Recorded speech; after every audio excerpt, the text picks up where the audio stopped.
इस समय आप ये बड़ी खबर देख सकते हैं। ये जो पुलिस की एस्कॉर्ट गाड़ी देख रहे हैं, ये कृषि मंत्री श्याम सिंह राणा की गाड़ी है।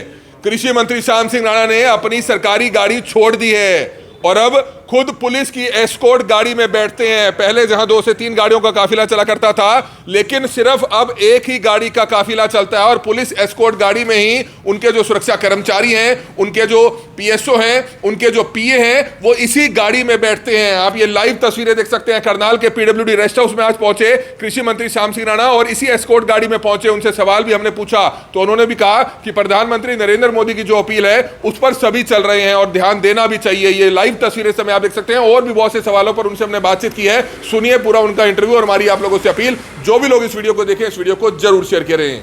तो तस्वीरें देख सकते हैं। कृषि मंत्री श्याम सिंह राणा जो है आज आप देख सकते हैं करनाल पहुंचे हैं। करनाल के पीडब्ल्यूडी रेस्ट हाउस में पहुंचे हैं क्योंकि अब करनाल में कष्ट निवारण समिति की जो बैठक है उसमें जो है कृषि मंत्री श्याम सिंह राणा जो है समस्याएं सुनेंगे। और आप देख सकते हैं करनाल पहुंचते ही कैसे बीजेपी के जो जिला प्रधान है वो इस समय उनका स्वागत करते हुए नजर आ रहे हैं। वही सबसे बड़ी बात यह है कि आज खुद पुलिस की एस्कॉर्ट गाड़ी में बैठकर आए हैं कृषि मंत्री, क्योंकि प्रधानमंत्री नरेंद्र मोदी की जो अपील है वो रंग लाने लगी है। जहां बड़े मंत्रियों ने जो है काफिला घटा दिया है, वहीं जो है कृषि मंत्री श्याम सिंह राणा खुद पुलिस एस्कॉर्ट गाड़ी में पहुंचे हैं। और इस समय आप देख सकते हैं मंत्री जी यहां पर मौजूद है, उनसे जानना चाहेंगे क्या कुछ बताना चाहेंगे। मंत्री जी, आज खुद आप पुलिस एस्कॉर्ट गाड़ी में बैठकर आए हैं, क्या कहना चाहेंगे? ये तो जिस दिन माननीय प्रधानमंत्री जी ने पहले दिन घोषणा की थी भाई काफिले छोटे करो, हमारे पास तो पहली 2 थी, पहले छोटा ही चलता था, कोई हमारे बड़ा काफिला था ही नहीं। 2 थी तो बस 2 में से क्या कम करें, फिर 2 में से फिर एक ही कम कर सकते थे, वो अपने वाली कर दी।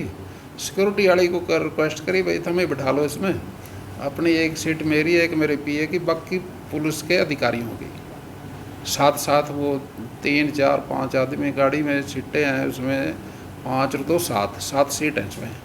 साथ में 2 मेरी सीट हैं, एक मेरे पीए की और एक मेरी, बाकी सिक्योरिटी की। तो मंत्री जी, लोगों से क्या संदेश देना चाहेंगे, क्योंकि आप लोगों ने इस तरह की शुरुआत की है, प्रधानमंत्री जी ने अपील की है, क्योंकि वैश्विक संकट चल रहा है हमारे देश में। हालांकि ये चीज़ जो शुरुआत है वो काफ़ी देरी से हुई है, हालांकि दूसरे देशों में तो बहुत पहले कर दी गई थी। पेट्रोल डीजल के दाम बहुत पहले बढ़ा दिए गए थे, अब हालांकि बढ़ रहे हैं लगातार। 3 बार पेट्रोल डीजल के दाम भी बढ़ चुके हैं, इस पर क्या कहना चाहेंगे? देखिए, हमारे देश की 140 करोड़ लोग हैं, पॉपुलेशन काफ़ी है और बहुत बड़ा बाजार है और खपत भी तेल की बहुत है। अगर हम इसको मैनेजमेंट कर लेंगे तो ये जो 15% 20% को तो हम वैसे कवर कर लेंगे।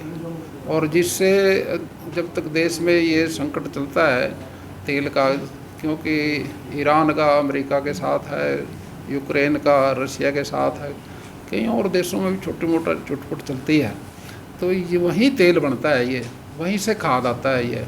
तो इस समय हमने अपनी व्यवस्था को ठीक करने के लिए माननीय प्रधानमंत्री जी की बात को मानना चाहिए। लेकिन महंगाई बढ़ रही है, इससे अगर दाम बढ़ते हैं तो महंगाई तो जैसे सप्लाई कम होगी, डिमांड ज़्यादा होगी तो महंगाई हो जाती है। अगर हम सप्लाई के हिसाब से डिमांड रख लेंगे, अपनी कम कर लेंगे, तो महंगाई पे भी कंट्रोल। गर्मी बहुत हो गई है, जो पशुपालक हैं, किसान हैं, उनको क्या संदेश देना चाहेंगे? पशुओं का ध्यान रखें, दूध की मात्रा भी कम हो गई है काफ़ी। देखिए, ये तो हमारे यहाँ 3 सीजन है, इसको हम करसा बोलते हैं देसी भाषा में।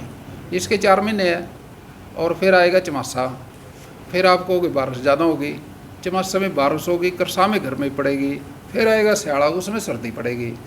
ये जो 3 मौसम है ये हमारी खेती के लिए बड़े लाभकारी हैं। अब जितनी गर्मी पड़ेगी उतनी फिर मानसून आएगी, और जितनी मानसून आएगी बढ़िया उतनी फसल ज़्यादा होगी। हमारा 60 का जेठ का महीना है ये, अब इस बार 2 जेठ हैं। देसी भाषा में अगर हम समझाएं अपने साथियों को, ये 20 जून 25 जून तक जेठ चलेगा पहला, फिर साड़ लग जाएगा। पहली बार साड़ के पहले हफ्ते में बारिश हो जाती है, फिर हमारी सोनी की फसल शुरू हो जाती है बारिश के बाद। और ये गर्मी है, गर्मी में हम खेत पाएंगे तो इसके जितने रोगीले कीटाणु हैं सब मर जाएंगे।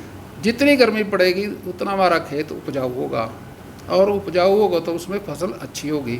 गर्मी का बहुत बड़ा महत्व है, गर्मी पड़नी चाहिए, लेकिन हम ये समझते हैं भी गर्मी पड़ गई कैसे चलेंगे, कैसे रहेंगे।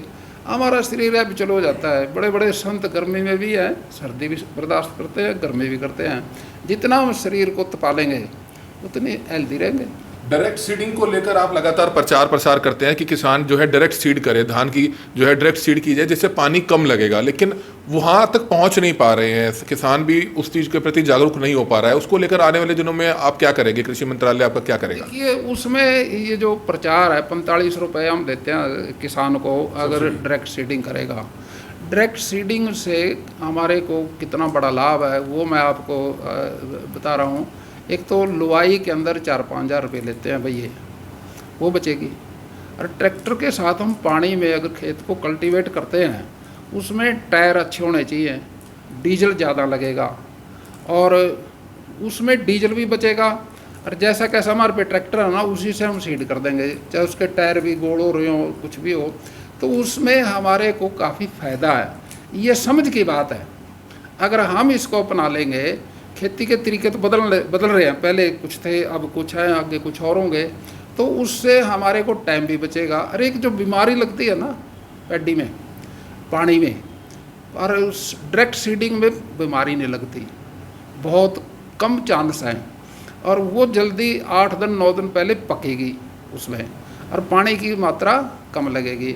लेकिन जब 1 महीने के बाद वो डायरेक्ट सीडिंग वाली पैडी उसको हम फिर स्प्रे स्प्रिंकल सिस्टम से भी पाल सकते हैं, उसमें उसका फैलाव ज़्यादा हो जाएगा। और खाद जो है जो डायरेक्ट हम खेत में गिरते हैं, अगर हम स्प्रे से पानी में मिला के खाद का स्प्रे करेंगे 10 किलो खाद 1.5 कट्टे का काम करेगा। और खेत की जो उपज है उसमें जो हम खाद हाथ से बोते हैं बरसात की तरह, वो खाद ज़्यादा पेड़ को नहीं लगता, वो मिट्टी में रह जाता है। और स्प्रे वाला पानी जिससे भी हम खाद लगा के बोएंगे उससे डायरेक्ट जैसे बारिश होती है, जैसे बारिश से खेत का फैलाव होता है फसल का, ऐसे फैलाव होगा, उसमें फसल भी ज़्यादा होगी, खाद भी कम लगेगा, पानी भी कम लगेगा और सरकार की 4500 की सब्सिडी भी उसको मिलेगी। और उसमें जो बइयों की लेबर है वो भी बचेगी, ट्रैक्टर की बाई भी बचेगी, पानी भी बचेगा, बहुत बेहतर स्थिति है। तो बहुत अच्छी बात है। आप देख सकते हैं जो बायोमेट्रिक की शुरुआत की गई है उससे कहीं ना कहीं जो धान घोटाला हुआ पिछली बारी वो नहीं होगा। और इस समय आप देख सकते हैं करनाल पहुंचे हैं कृषि मंत्री श्याम सिंह राणा। एक अच्छी बात ये रही कि किस तरह से आप देख सकते हैं अपनी एस्कॉर्ट गाड़ी में ही बैठकर आए हैं। जी हाँ, हमने आपको पहले बताया कि जिस तरह से प्रधानमंत्री नरेंद्र मोदी की जो अपील है वो कहीं ना कहीं काम आती हुई नजर आ रही है। तो करनाल से इस समय आप ये लाइव तस्वीरें देख रहे थे। हमारी आप लोगों से अपील रहेगी कि ज्यादा से ज्यादा लोगों तक ये संदेश जरूर पहुंचाइएगा। कमल मिड्डा, करनाल ब्रेकिंग न्यूज, करनाल।